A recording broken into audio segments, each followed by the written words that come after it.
Hi hello नमस्कार guys. जसं मी last ब्लॉगमध्ये सांगितलेलं की आता मी पूर्ण फेरी मारून दाखवले, पण आता प्रत्येक वेळी मी आता एक झाडाचं स्पेसिफाय करणार आहे. सो आता आपण पहिला आपलं तर झालेलं फणसाचं आणि सेकंड नंबर आपण गेलेला जास्वंदाचं, सॉरी आपण सेकंड नंबर करणार आहोत and that is of mango tree. तर बघूया मँगो ट्रीमध्ये आपल्याला काय भेटते. सो मी परत एकदा दाखवते. हे जॅकफ्रूटचं झाड होतं आणि ह्याच्या इकडेच मँगो ट्री आहे. सो आपण हे मँगो ट्रीमध्ये आलो. हो, किती छोटे छोटे मँगो आणि किती खायली पण आहेत. सो प्रत्येकाला मी जसं सांगितलं वेल धरते तसं ह्याला पण वेल धरली. प्रत्येक झाडाला वेल धरतेच ऑटोमॅटिकली. It's okay.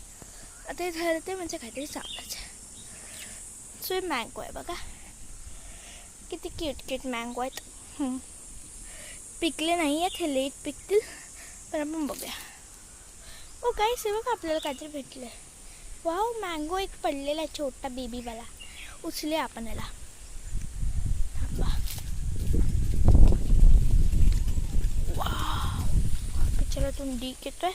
नशीब आपण वेळ त्याला घेतलं. किती क्यूट आहे ना. सो हा आंबा भरपूर प्रिशियसली आपल्याला भेटला आणि कोणी खाल्ला नाही म्हणजे नशीब आपलं. हा कैरीच आहे अजून. हे दिसतो याच्या आउटर टेक्स्चरवरून की हा अजूनही कैरी आहे. सी बघा, हे आमचं आंब्याचं झाड. एखादा दोन पिकायला आला असतील तर मी बघते, थांबा. पण हे भरपूर ऊन आहे.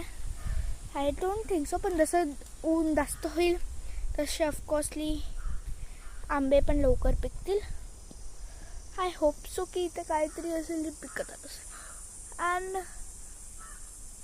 I think I get it. हे बघा, हा एक आंबा आहे जो पिकत आला.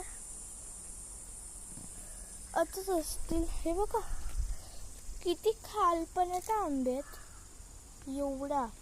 एवढ्या खाली आहेत. आणि हा हे बघा लकीलीवाला खालचा भेटलाय. हा पण आंबा पिकत आलाय. या हातात घेते. हा बघा पिकत आलाय हा आंबा पण.